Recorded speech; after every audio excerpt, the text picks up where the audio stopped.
आज हम डिस्कस करेंगे डिजिट प्रोग्रामिंग पर। डिजिट प्रोग्रामिंग में बेसिक जो कंसेप्ट है वो यही है कि अगर आपके पास से कोई संख्या दे रखी है, जैसे कि मान लीजिए मैं आपको कहता हूँ 786 है, आप पहले उस डिजिट को अलग अलग करना सीखेंगे। अलग अलग करने के लिए आप उसको लगातार डिवाइडेड 10 करेंगे, तो जैसे 78 हो गया, फिर और अगर आपने डिवाइड किया 7 हो गया। एक बेसिक सा आप लूप चलाना आप सीखेंगे, जिसके बेस पर हम अलग अलग प्रकार की डिजिट प्रोग्रामिंग करेंगे। इसके साथ साथ में आप b बराबर a मॉडुलस 10 करेंगे तो आपको रिमाइंडर मिलेगा 6, यहाँ पर आपको 8 और 7, आपकी डिजिट पीछे से अलग होनी शुरू हो जाती है। अगर इसको आप लूप के रूप में समझे तो आप इस तरह से ये समझे कि जैसे मान लीजिए हम कोडिंग के अंदर, इसको हम रन करके भी देख लेंगे बाद में, जैसे मान लीजिए मैंने एक वेरिएबल a और b लिया, एक बार हम दो ही वेरिएबल पे काम कर रहे हैं, a और b।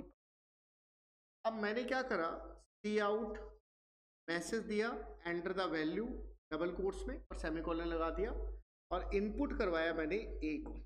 ए की वैल्यू हमारी क्या हो गई, इनपुट हो गई। मैं इसको देखो फोर लूप के अकॉर्डिंग बता रहा हूँ। मैंने लिखा फोर ए बराबर ए लिखा है, ए से ही मैं स्टार्ट कर रहा हूँ। अगर आप ए बराबर ए नहीं भी लिखेंगे फोर लूप के थ्रू तो आप इसको खाली छोड़ सकते हैं। आपने कहा ए ग्रेटर देन 1 और ए बराबर ए डिवाइडेड 10।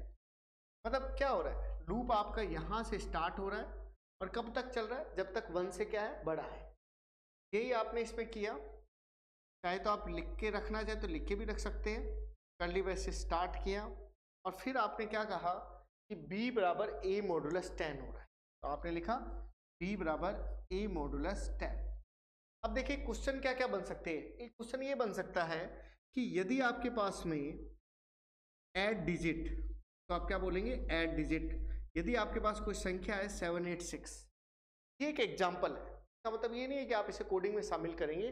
a बराबर 786 है तो आपका रिजल्ट जो है 7 + 8 + 6 आना चाहिए। मतलब आपको उन सभी वैल्यूज को आपस में ऐड करना पड़ेगा। इट मीन्स ये हुआ कि आपकी डिजिट जो हो रही है वो अलग अलग हो रही है, किसके अंदर, 687, इसके अंदर हो रही है b के अंदर। आपस में ऐड करने के लिए आप एक नया वेरिएबल लेंगे, जैसे कि आप फैक्टोरियल में लेते हैं। मान लीजिए आपने f बराबर 0 ले, अब आप लिखेंगे f बराबर f + b।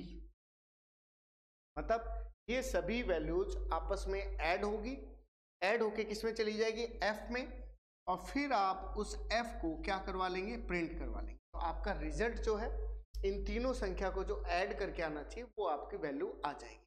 क्यों, कैसे आएगी, पहली बार आपकी संख्या अलग होगी, 6 आपकी f के साथ जुड़ेगी, ये बनेगा 0 + 6, तब 6 बन गया।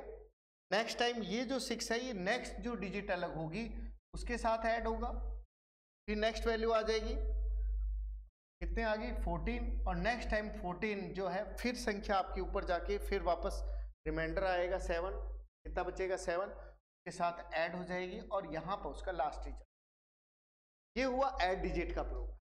लेकिन अगर मैं आपको ये कह दूं कि आपको सभी डिजिट को ऐड नहीं करना है, आपको केवल उन्हीं डिजिट को ऐड करना है जो इवन है, उनको अलग ऐड करें, ओड जो डिजिट है उनको अलग ऐड करें, तो उसको करने का तरीका केवल सिंपल से यही रहेगा कि हमें पहले ये चेक करना पड़ेगा कि क्या ये जो b है, जो हमारी संख्या डिजिट अलग अलग हो रही है, क्या ये इवन वैल्यू है या ओड वैल्यू है। तो उसको चेक करने के लिए बस एक सिंपल सा, आपको इसको मैं मिटा देता हूँ, आपको यहाँ लिखना पड़ेगा कि यदि b में 2 का डिवाइड करने पर 0 बच रहा है, इट मीन्स अगर रिमाइंडर ये आपकी b है, अलग अलग हो ही रही है, a बराबर a होगा, a मॉडुलस 10 होगा, रिमाइंडर मिलेगा, फिर a डिवाइडेड 10 होगा, 78 होगा, फिर रिमाइंडर मिलेगा।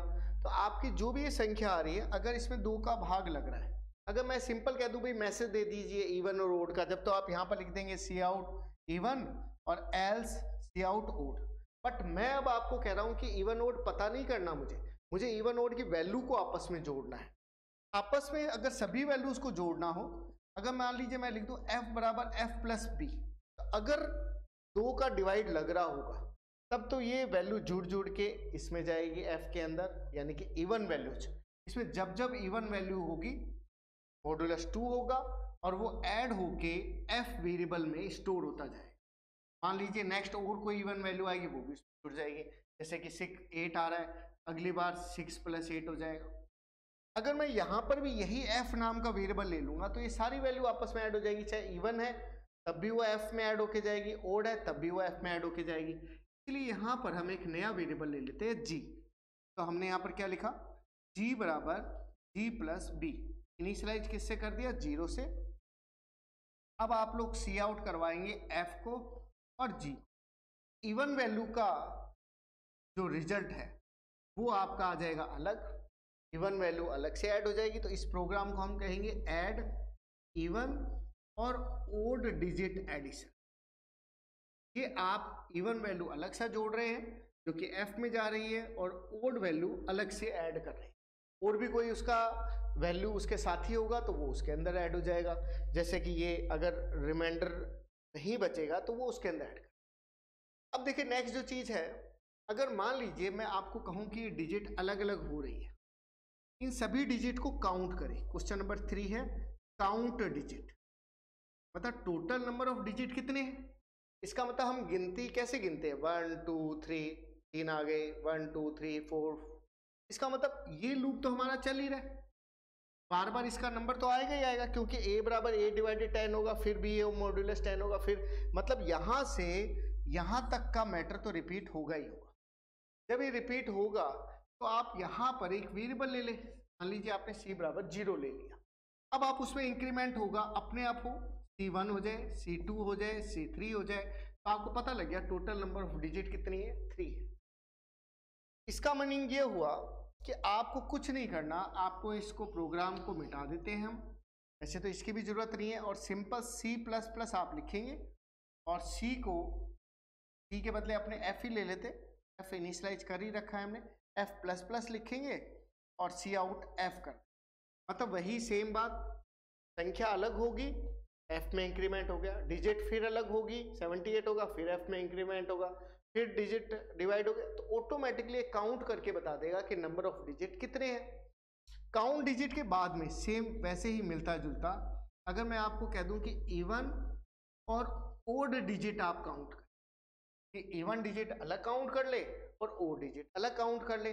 अब आपको ये तो पता लग गया कि भी काउंटर के लिए हम लोग इंक्रीमेंट करते हैं, तो सिंपल सी बात है, पहले डिजिट को तो पता करें कि वो इवन है कि ओड है।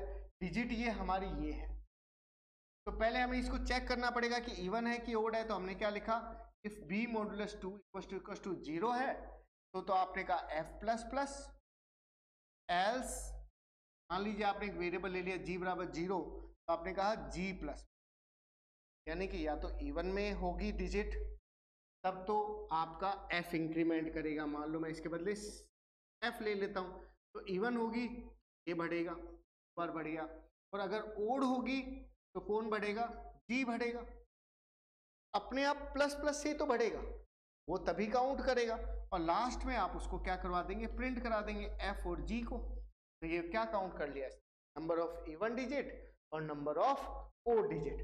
अब इसको थोड़ा सा हम लोग चेंज करेंगे क्वेश्चन को। अब देखिए मान लीजिए मैं आपको कहता हूं ऐड डिजिट अल्टरनेटिवली, मतलब एक एक डिजिट छोड़ छोड़ के आपको जोड़नी है। जैसे मान लीजिए आपके पास संख्या है कोई, इसके बाद ये संख्या, इसके बाद ये संख्या आप जोड़ना चाहते हैं, कैसे जोड़े, आप क्या करें, एक काउंटर चला लें, हर एक डिजिट का एक पोजीशन बन जाएगी अपने आप। काउंटर कैसे चलता है, अभी जैसे मैंने आपको सिखाया था, C=0 ले लिया, C++, अपने आप जब जब डिजिट अलग होगी तब तब C में एक इंक्रीमेंट होता रहेगा। अब अगर आप ये कहते हैं कि अगर काउंटर की पोजीशन ओड पोजीशन है या काउंटर की इवन पोजीशन है, तब आप डिजिट को अल्टरनेटिवली क्या कर सकते हैं, ऐड कर सकते हैं। डिजिट आपकी किसके अंदर है, जब आप इसको अलग अलग करेंगे b बराबर a मॉडुलस 10 करने से आपके पास डिजिट आएगी। तो आपको पहले तो ये पूछना पड़ेगा कि अगर c में 2 का भाग लगने पर या भाग डिवाइड नहीं लगने पर, बात एक ही है, भाग लगने पर दूसरी और चौथी पोजीशन चेक करेगा, और भाग नहीं लगने पर, डिवाइड नहीं होने पर 135 को चेक करेगा। तो मैंने कहा अगर डिवाइड नहीं होता है तब आप एक नया वेरिएबल लेंगे आपस में ऐड कर। जब भी मैं कहता हूं कि ऐड करना है और संख्याओं को आपस में ऐड करना है तो फैक्टोरियल वाला कंसेप्ट, एक नया वेरिएबल लेंगे और आप लिखेंगे f बराबर f प्लस b। तो ये क्या करेगा, f शुरू में 0 होगा, अगर मॉड्यूलस 2 नहीं हो रहा है तो 1 पोजीशन है, तब उस पोजीशन की b की वैल्यू जुड़ के f में चली जाएगी। अगली बार मॉड्यूलस 2 हो रहा है तो नहीं जोड़ेगा, 3 पे नहीं हो रहा तो वापस से उसको जोड़ के उसमें डाल दें। तो लास्ट में जब आप को देखेंगे तो लास्ट में एक एक अल्टरनेटिव जो वैल्यू है उनको ऐड करके 7 + 6 + 2 करके यहाँ पर आपको रिजल्ट दिखा देगा। इन्हीं प्रोग्राम को मैं नेक्स्ट वीडियो में आपको रन करके भी दिखा दूंगा। ये सभी डिजिट प्रोग्रामिंग है, इसके बेस पे हम आगे भी और प्रोग्रामिंग देखेंगे डिजिट की।